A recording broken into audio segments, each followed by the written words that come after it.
Hello, hello, hello, and welcome back to day number 5. Can you believe we're on day number 5 already? This challenge has absolutely flown by, hasn't it? My goodness, I've been so impressed with how each and every one of you have taken in the training and the learning and some of the key points that my wish and intention for you this week was to take away those things so that you say, fuck fear. And just let go of anything that is holding you back and that has been stopping you from getting out there to make your greatest ripple of impact, because you're too freaking special. And to be quite honest, if we don't dive in and do this together, then none of us get where we want to go. So when I make my impact on you and you go and make your impact in the world, it means that together we get to make that one drop. We get to make that ripple effect. So I'm really just so inspired by each and every one of you. I want to acknowledge you for showing up. I want to acknowledge each and every one of you that's dived into the replays, whether you're watching this live with me at the time that we're making it, whether you're diving in 1, 2, 10 years later. This content is here making a difference to each and every one of you that joins the One Drop Movement group. And I'm going to keep this challenge in here because I think it's just so important, the work that we have done this week. So well done for stepping up and for really taking this challenge on, considering I had the idea on Sunday and we went live on Monday. Like, there was no promotion for this. There was no build up or anything. It was, you know what, I have something in my heart that I want to support you with. And if I can help just one person, then it's made a difference. And it means that I've been able to matter in your life going through this. So I really have been impressed with the number of you that have actually gone through the process, that have been posting your homework and really embracing the perfection is poverty and the 1 year no fear philosophy that we really kickstarting from today. Really, the 1 year no fear. You've been increasing that comfort zone elasticity that we've talked about a few times this week. But really today is when that 1 year no fear challenge really kicks off. And I want to know who's with me, who's doing the 1 year no fear challenge with me. I know that a few of you have been posting in here, but just give me a hashtag 1 year no fear if you are absolutely on one with me, and together we're going to champion each other and really get out there and champion others so that they can live the life that they deserve, because that's what we're the facilitators of. We're the catalysts of that change.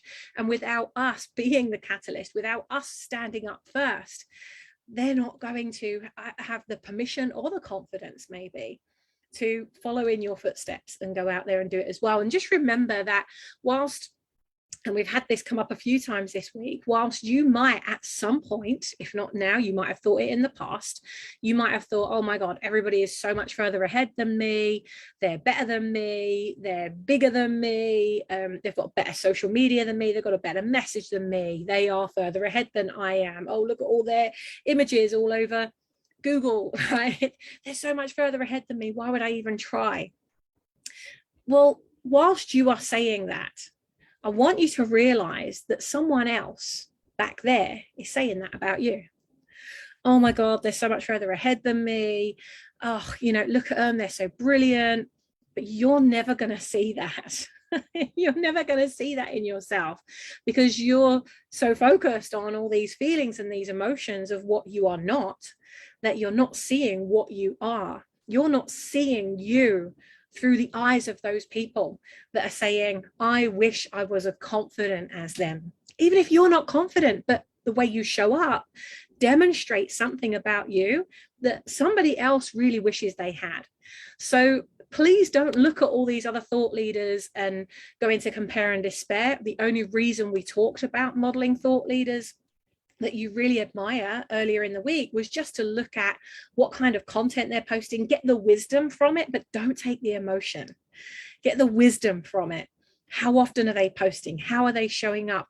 How are they dressing? What is it that they're doing that's creating magic with their tribe? And have zero emotion around it. Just go in, get the intelligence, get the wisdom, and then get straight back out and say, right, out of everything I've seen, whilst I find my groove, I'm just going to borrow some of these other grooves and just take them on until you find your groove. And trust me, when you start doing it, you'll get into your groove very quickly, and people will be saying, I wish I had an account like you.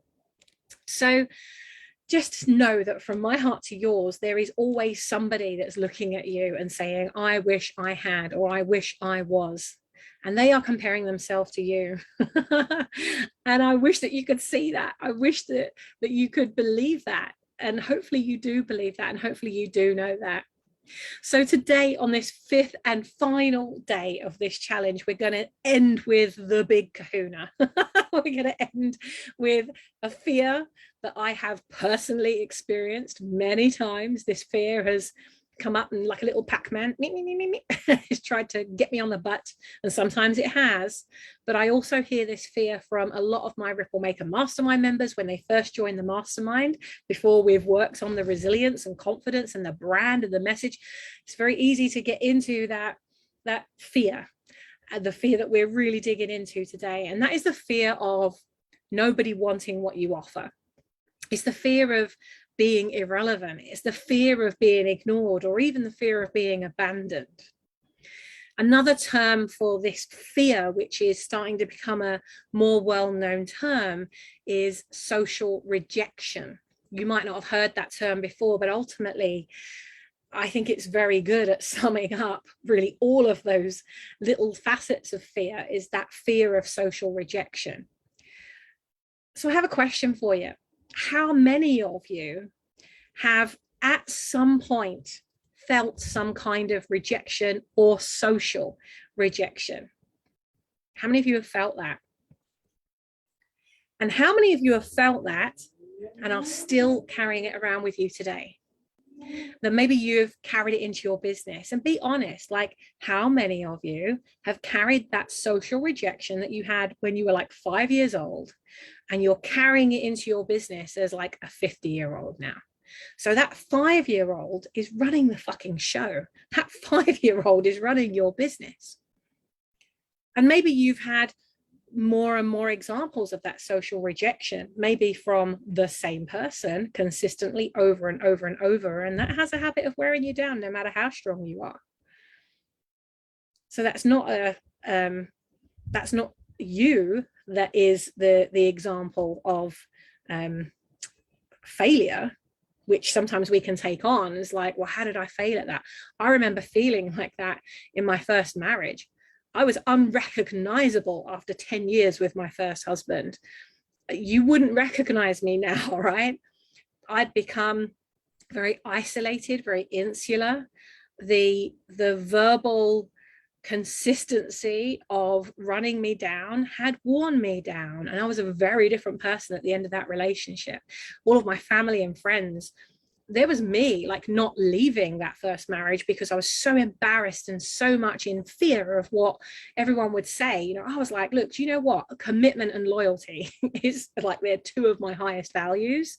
And for me to walk away from something is a big deal. It's a really big deal. And I talked about this on Deborah Morrison's summit a few days ago, where it's the balance between understanding and recognizing when it's failure and when it's exit. So is this a failure strategy or is this an exit strategy, right? And I spent too long worried about failure that I didn't embrace the fact that actually I have a choice to exit. I have a choice to exit. I have a choice to really be true to myself. I have a choice to authentically step back into who I am. Just because I lost who I am doesn't mean I can't find who I am again. Just like, you know, Donna Riley, hello Donna, if you're watching, just because you've lost your fitness doesn't mean you can't become fit and mobile again. Like, you know, this is a bounce back muscle that we're talking about here. And this day right now is the day that you can choose to bounce back from whatever that social rejection was that's running the show for you right now, that's running your global movement, or that's stopping that global movement from actually getting out there and making a difference to people. And I'm pretty sure that there isn't one person that's tuning into this right now that has not faced any kind of social rejection, whether that's been not getting on the team, whether that's like, always being the last one to be selected, or maybe it's something that an ex-husband or wife said, and and there's this fear that, oh my God, what if they see me showing up? What if they see me being visible? And it brings up back all those feelings and the words that they said, the damaging things, as Gail Dixon has said on several interviews with us. Words can harm and words can help. Right? And of course, rejection really hurts. It does hurt, but it doesn't have to hold you back. It doesn't have to keep you in bondage. It certainly doesn't have to do it any longer anyway. You can make a choice about that today. So whilst preparing for today's final challenge, yesterday I thought to myself, wouldn't it be interesting to look at some of the greatest thought leaders of all time? And I've watched interviews, I've made loads and loads of notes and really distilled it down to what the greatest leaders do, that I believe are great leaders anyway, what their common traits are where it comes to being thick-skinned and handling rejection. So I've watched loads of videos, I've read loads of blogs from these leaders to work out and distill what is it that enables them to be thick-skinned, for them not to care about those things that we are so in fear of, that it's holding us back from moving forward. What's different about them than us? Well, as people, they're no different than us, but the way they think is a little bit different to the way that we think when we get into fear. So who wants to know what I found? Who wants to know what I found? Give me a yes, yes, yes if you want to know. So it's very interesting. So what the very first thing that really came out of all these findings was they view rejection as evidence that they are pushing limits. They view rejection as evidence. So instead of viewing rejection as, oh my God, or the fear of getting rejection without even being rejected, you're already fearful of it, so you don't even get visible, you don't even do anything. But the way they see it is, this is evidence that I'm doing the right thing. This is evidence that I'm obviously pushing some buttons. I'm obviously pushing the limits here. I'm touching some nerves. I'm standing for something, and they see that as evidence. And I thought, isn't that interesting? Because we tend to focus on looking for all the evidence that this is going to fail. We look for the evidence that we're going to be rejected. We look for the evidence on all of the bad things. But the way they see it is, I'm looking for evidence on how many buttons am I pushing? Because if I'm not getting evidence of people saying stuff or rejecting it or arguing against it, then I'm not doing enough to push those buttons. I need to push those buttons even more. So they will actually do it on purpose. Now, of course, you don't need to be abrasive. And actually, some of the leaders, like Oprah was one of them, Michelle Obama was another that I looked at, Ellen DeGeneres, so many, like female, I was looking at female role models, that female feminine energy in the world. So it was women that I really looked into.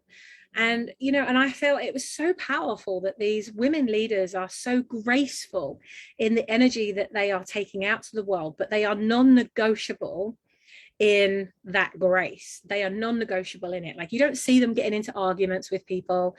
You don't see them shouting back. Or Brené Brown, she was another one that I was looking at. These are like fierce women leaders that are really standing for something. They're taking a stand.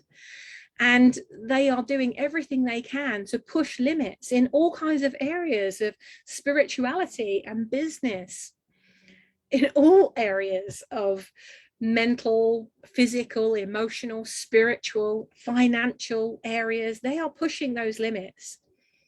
And there's nothing to stop you from pushing those limits either. So how many of you are so freaking tempted to push those limits, but you don't, because you're worried about what other people might think of you, what other people might say? How many of you have been tempted? Like, think about recently, you've been tempted to respond on a social comment, or you felt like you really want to put something out there. I know I've got a note that I wrote on my phone 2 days ago that I fucking ranted. I saw something online and I ranted, I raged on my notes, right? And I haven't put it out there because like I was like, would I be putting this out there from a place of love? Or would I be putting this out there just to push buttons, just to get a response? And I think it all depends on that energy, doesn't it? So I've just brain dumped that out and look forward to seeing it very soon. It will be sent out with love. And, you know, I'm not doing it just to push buttons. I'm doing it to really highlight something in our industry that is a problem. And so, you know, like you don't always have to just spout out like this volcano of fire. You can brain dump it and think about it and then elegantly and gracefully wrap that up in a way that it will be accepted and that it's given as your truth, that you're not saying, hey, the truth is, well, no, because I mean, is there ever any one version of the truth? My truth is this. Your truth is this. Let's have a discussion. What do you think?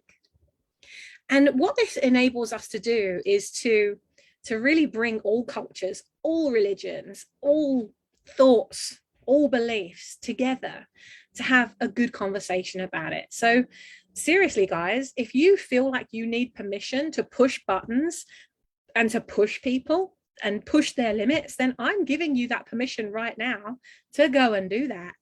You know, if you focus on weight loss, stop pussying around talking about nice things. Fucking bring it home to them. What is it like to get up and live like that every day? Like, you know, push buttons. If you're working with people on their business or their public speaking or their health, their wealth, their finances, whatever area it is, you have a duty to push those fucking buttons. Because if you don't push those buttons hard enough, they're not going to get it. Some people need you to be really obvious with them. And I'm giving you that permission right now to go and be obvious with them. I'm giving you permission to press those buttons and rip that freaking band-aid off. Make it sting. Make it sting. Because too many people in the world are comfortable with being uncomfortable right now. They're comfortable with being uncomfortable. And there's a reason why you went through the shit that you did. There's a reason why you went through everything that you did. And you weren't comfortable when you were going through pain. You weren't comfortable when you were walking through the fire. So why would you sit there and allow thousands of other people to walk through that fire like you did when you can stop them having to do that? Because you know a way. You found a way. You are leading the way. So let people know about it. Tear that band-aid off. I'm giving you permission to do that. Give me a hashtag pushing limits if you're with me on pushing those limits, pushing those buttons, pushing those boundaries in a graceful way. You think about, how would Oprah do this? How would Michelle Obama do this? How would Brené Brown do this? They would do it elegantly with love. And I mean, these women are fierce women that are making a massive difference to millions and millions of lives. Do they get haters? Yes. Do they get people that reject them? All the time. But they don't focus on the few. They focus on the thousands. They focus on the millions that they can serve. So are you getting that hashtag pushing limits? Get that in the comments if you haven't done it already. Something else that these leaders do, which I found really fascinating, is that they use rejection as proof that they are living their life to the fullest. How about that? For a reframe, how about that, right? They see rejection as, well, clearly I'm living my life to the fullest. This is proof. You know, they feel alive because they're standing for something. We talked about this yesterday. Do you want to stand for something and feel alive? Or do you want to stand for nothing and feel invisible and rejected? Because that's actually the biggest form of rejection, is when you reject yourself. When you're fearful of other people rejecting you, what you're actually doing is rejecting yourself first. So they haven't got a chance to do it. You reject you so that they can't. It's like, you know, many people that use humor to, you know, protect themselves. So they will put themselves down before anyone else can, even though nobody else was going to, but they'll make sure that they do. And you probably know someone like that. Maybe you are that person. So don't reject yourself. because you don't deserve it. You don't deserve to be rejected. And if your fear of rejection is greater than your fear of serving, then it's going to keep you really small. And so use that rejection as proof that you are living life to your fullest. That if you aren't being rejected, then clearly you're not doing what you could be. You couldn't be doing everything you could be. Because the more rejection you experience, the more difference you must be making. Because if you think about it, if for every one person that rejects you, there's probably another 100, if not 1,000 behind them that love you. So you can't afford to focus on that one. Focus on the 1,000. How many of you want to stand for something and live life to your fullest? Give me a hell yeah if you're wanting to live life to its fullest. What the fuck are you doing here if you don't? I mean, that's why we're here, right? How many of you want to help others to live to their fullest potential? Pretty sure that's what each and every one of us are here to do, right? Well, if you feel like you need it, because some people do, I'm giving you that permission right now. Go out there, serve to your fullest, serve to your highest potential, your fullest capacity, so that you inspire others to live their life fully. Because, hey, if you're not doing it, how can you be an example of others doing it? If you're not already doing that, what could you do today that gives a little demonstration that actually, hey, I am living life in my truth. And here's how I'm going to show that I'm doing that. I'm giving you permission to do that. Guys, give me a hashtag in the comments below. Hashtag fullest potential. If you are willing to help others to live their fullest potential in such a way that you get to live yours. Another thing that these phenomenal leaders do, and they are doing it really, really well, is that they are getting comfortable with being uncomfortable. So I mentioned a little while ago about people who are, living their life being uncomfortable, but they're doing it from a different way. So, they're just in there, they're uncomfortable, and they're comfortable being uncomfortable, but they're uncomfortable being uncomfortable from a place of pain. Well, I want you to get comfortable with being uncomfortable from a place of visibility. Like, what would make you feel really uncomfortable? If I said to you, I want you to do something that makes you feel really uncomfortable, but serves people in a big way, what would that thing be? And you probably know what it is, like immediately off the top of the head. Oh my God, if you asked me to go live, I would die. Right? If you asked me to speak in front of 5,000 people right now, I think I would just want the ground to swallow me up. Like, what is your big thing? What is that thing? If I say to you, what one thing, if I asked you to do it, one thing that would serve people in a massive way, but you would feel really uncomfortable about it, what would it be? This is a challenge, right? I mean, we talked about comfort zone elasticity on day 3. I mentioned it a little while ago, but this is taking you out of your comfort zone. So if speaking in front of 5,000 people is the thing that would bring you out in hives, here's what I want you to do. I want you to think about, well, speaking in front of 5,000 people, that would just be, what about speaking in front of 50,000 people? Speaking in front of 50,000 people, sharing your voice and making an impact on that audience. 50,000 people makes that 5,000 people now insignificant in comparison, right? So whatever that fear is, multiply it and go, yeah, actually, I think I'd rather do that one than that. That's another way of actually minimizing that fear. It doesn't mean it doesn't go away, but it just means you minimize it so that in comparison to what you could be doing, this is actually something that becomes much easier. And the thing is that it's not that these leaders don't ever have negative self-talk. I mean, as I've watched these interviews, the things that they've shared very vulnerably, like they have that negative self-talk all the time. But here's the thing that they maybe do that we don't do quick enough, and that is they know how to snap out of it, and they know how to snap out of it really quickly. They know how to like reel themselves in. There's a lot of fishermen around here because of the boats. I'm seeing them reeling in those fish all the time. Well, you've got to reel in those emotions. They know how to respond to themselves compassionately. They know how to do that in a way that it actually turns that fear into a compassionate, more affirming message. They know how to practice self-love. Self-love was actually a really big theme that came through all of them. They know how to parent themselves. That was something else that was very interesting. They know how to parent themselves. And I thought, that's really interesting. Like, what does it mean to parent yourself? Well, imagine if you had a child. How many of you actually have children? Right? Imagine it, whether you do or you don't. Imagine if you did have a child and that child was rejected.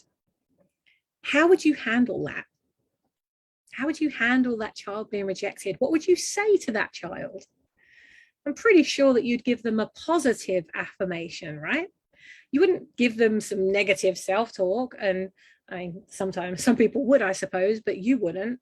I wouldn't. I know I wouldn't. But here's the thing, like, we talk to ourselves in a way that we would never talk to anybody else. You'd be compassionate with that child. You'd give love to that child. You'd support that child. So whenever you feel some of that fear of rejection or social abandonment, social rejection, whenever you feel any of that start to come up, or well, what if that happens? If you feel it start to sneaking in, I think it's a really wise idea that you parent yourself lovingly. And there is that little child inside of you. We all have been a child. That's one thing that each and every one of us have in common. And that child's still in there. So parent that child. Be loving to that child. Be gentle with that child. Let them know, actually, do you know what? You're safe. You're safe. It's not going to kill you if you get visible. It's not going to kill you if you get on stage in front of 5,000 people.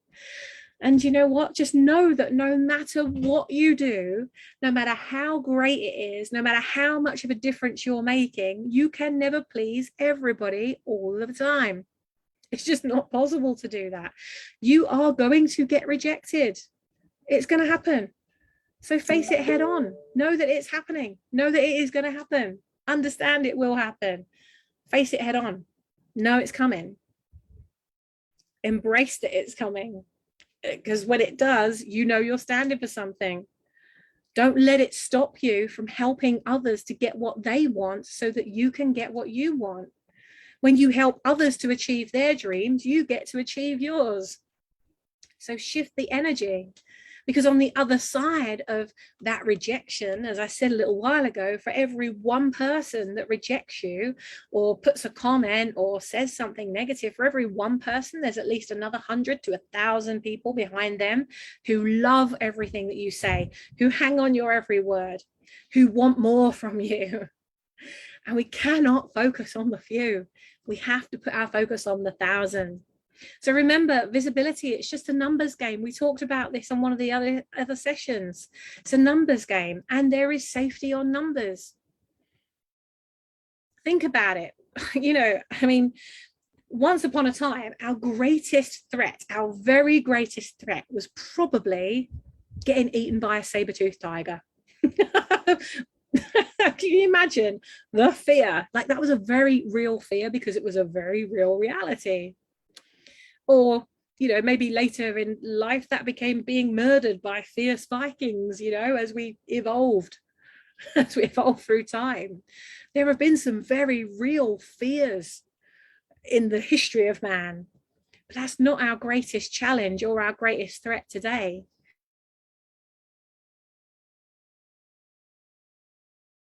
Our greatest fear is of that fear of rejection, that fear of being irrelevant or being insignificant, being nobody, having something inside you to give.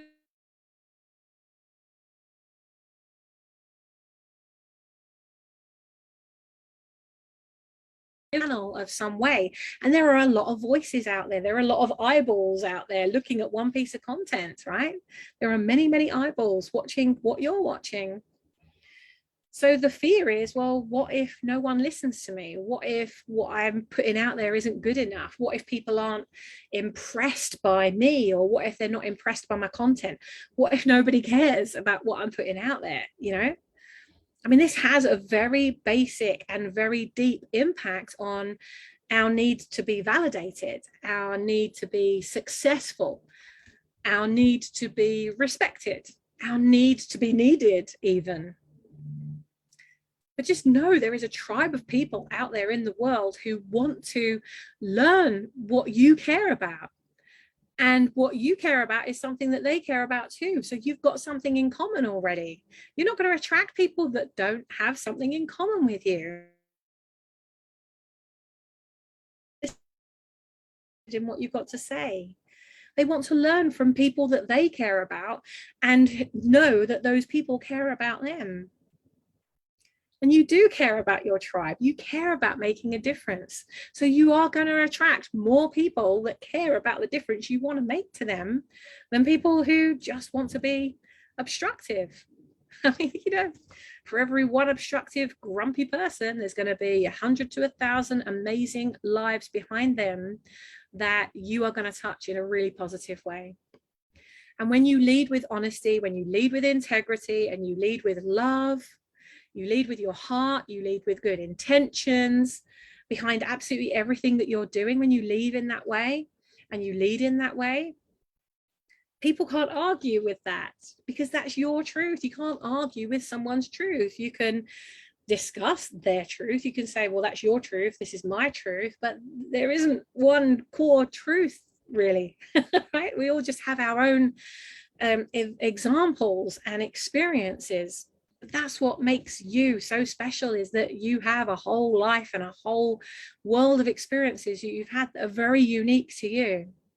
And people want to hear about them because it helps them to feel human, helps them to know that they're not alone. And guys, you're going to make mistakes. I make shit tons of mistakes and I own those mistakes. You know, mistakes happen all the time. This morning, I don't know if anyone heard it, but this morning I was delivering a meditation at 7 o'clock this morning, and I didn't notice that I had 2 dogs up here with me. I've got 4 dogs, 2 of my dogs. My oldest dog, Bonnie, she's a border collie, absolutely adorable, gorgeous. I love all of my dogs. They're so good. But I forgot, and I keep forgetting. I forgot that I need to put them downstairs and I need to close the hatch before I go live, because otherwise they do something, or they start licking themselves, they start making all kinds of noises. I completely forgot to do it this morning. I'm about 1 minute into delivering the meditation and Bonnie leans over and she does the biggest fart ever. And I'm just thinking, I fucking hope they don't think that's me. Right? Because no one knows that I had a dog here. But shit happens, right? Shit happens. I don't know if anyone even noticed. I mean, I just carried on delivering the meditation. I wasn't, you know, once upon a time that would have just thrown me completely. But now it's like, just keep swimming, just keep moving on. So you're going to make mistakes. You're going to do things that other people disagree with. You're going to do things that people love. You're going to do things that people hate. You're going to do things that, you know, really doesn't resonate with people. But that's none of your fucking business. It says more about them than it does about you. If somebody thinks I shouldn't be on Facebook doing a live right now, or I shouldn't be on YouTube right now, that's their problem, not mine. I'm just going to serve anyway. So when you lead with honesty, and you can say honestly, like, hey, I want to serve you. I want to add value to you. I want to teach you. I want to give you the benefit of my experience. I want to make a difference in your life. Let's talk. Let's have a conversation. Tell me how I can do that. The person that you're saying that to, they've got a right to disagree with you. I don't want you to teach me. I don't want you to educate me. I don't want you to give me the benefits of your experience. Fuck you. I don't want to listen to you. You're going to get that. But you're going to get that from 1 in 1,000. So stop listening to that 1 in a. I want you to listen to the right calling. Listen to the calling, not the fucking asshole on the end of it that's, you know, just causing issues because they can. Don't be affected by that. Don't hand your power to it. The more you grow, the more visible you become, the greater your chances of coming across somebody who will be negative, and they will disagree with you, probably just because they can, not even because they don't agree with you. They'll do it because there is nothing you can do that would ever satisfy them. So you might as well just let go of any of that fear. You might as well just say, fuck it. In fact, you did say fuck it yesterday. Some of you said fuck them all. Right? And I'm sorry if I swear, but I'm very passionate about what we're talking about here. It's time for you to let go of any fears that you've got, because it's not your job to make anybody happy. It's not your job to prove yourself. It is not your job to be responsible for somebody else's emotions. It's their responsibility to be responsible for that. It's their responsibility to be happy. It's their responsibility to do whatever they want to do. You are just here to make an impact. And, you know, you get up and you hope that you do. And if you don't, then you didn't. But for every one person, there's 1,000 people that you did make an impact on. Your only job, the one and only job, number one, one thing that is your job this lifetime is to fulfill your purpose. And if your purpose is to speak, if your purpose is the calling of going out and being of service to others, then you don't have the right to get in your own way, because you were put here for a reason. Not everyone gets a chance to experience this life in the way that you have. So do what you can with what you've got. And if you feel like you have got a purpose and you've got a mission inside you and you feel like you've got something to say, then your responsibility is to fucking say it, not hold it back. Your responsibility, your duty is to get out there and say it, to push those buttons, to make sure that those people buy from you, because you know that on the other side of that investment, on the other side of that purchase, is the life that they want, is the health that they want, is the money that they want, the relationship that they want. Whatever it is that you do, on the other side of them paying you is you being able to make that difference to them. So if you don't go out and share that message that you've got inside you, then really that gift you've been given is a waste. You won't be able to go out and make that difference. You won't make that impact. I mean, gosh, look at the amount of shit you went through to get where you are. Are you sure you don't want to share that with people? That you don't want to share with somebody how they can navigate in a way they don't have to go through that? Because if you don't, you won't be able to fulfill your mission. You won't fulfill your purpose. And that makes me really sad. It's why I get up and do what I do every day. So who's willing to let go of that fear? Let go of the fact that nobody's listening to you, or nobody wants your offer, or you're irrelevant, or you're ignored or abandoned, or you're going to be abused. How many of you are willing to just let go of that right now? Because your final challenge for today is to go live in the group. And, you know, this week I've kept the challenges really small. You had a bit of a big one on day 3 because you were going out and doing some research. But overall, I've kept these challenges small because I want you to just get used to saying those words. And I want you to get used to saying the words loudly, and I want you to get used to saying those words publicly. Of course, you're safe in this community to do that. So your challenge today is to go live. I want you to put your hand over your heart, and I want you to say, I am willing to get comfortable with being uncomfortable. I am willing to get comfortable with being uncomfortable. That's your challenge for today. And guys, just as we wrap up this incredible week that we've had together, there's one thing I want to share with you that maybe none of you will have considered. But I'm not an expert on fear. I'm not an expert on fear at all. I'm an expert in feeling fear. I've definitely felt a lot of fear in my life. You know, I have overcome a lot of fears. There are some fears that I still haven't overcome, but I'm getting there, and I'm getting there faster, and I'm learning to bounce back, and I'm snapping back a lot faster than I ever did before. But here's the thing. On Sunday when I was swimming, and I thought, you know, we need to do something about this. We need to get over this fear. There's too much fear that's stopping people from being visible. And if they're not visible, they're not making their impact. So we've got to get rid of these fears. How do we do that? And I thought, do I need to get an expert in? Shall I get somebody who really knows about this topic? And then I thought to myself, you know what, Sammy, you have so much love in your heart and you have enough experience. You have just enough experience that maybe with what you've already got, you can do something with that. Maybe just over 5 days, you can share some of your heart, some of your wisdom, some of the knowledge that you already have without learning anything new. You can just go live with the intention of loving and supporting in a graceful way, supporting just one person in the One Drop community, that they could go and change their life. And on the other side of them changing their perception of fear might be the change of other people's lives in an even bigger way than they were doing it before. And so I could have very easily said, I'm not an expert in this. Why would I deliver a challenge in that? Why would I be the one that gives them the content on that? Well, I've had too much confirmation from the messages that I've received from you all, from the comments that I've received, that I'm looking through at the end of every live. I'm then looking through. And, I feel like I have made a difference in some way. But what if I'd have chosen not to? What if I had have thought to myself at the beginning of this week, what if they don't like it? Or what if they say you're not an expert in fear? Why the fuck are you talking about fear? I didn't even think of those things. Because to me, if I have a voice on something and I understand it enough that I could get out there and I could share a message, I'm not selling fear transformation. That's not what I do for a living. That's not what I do.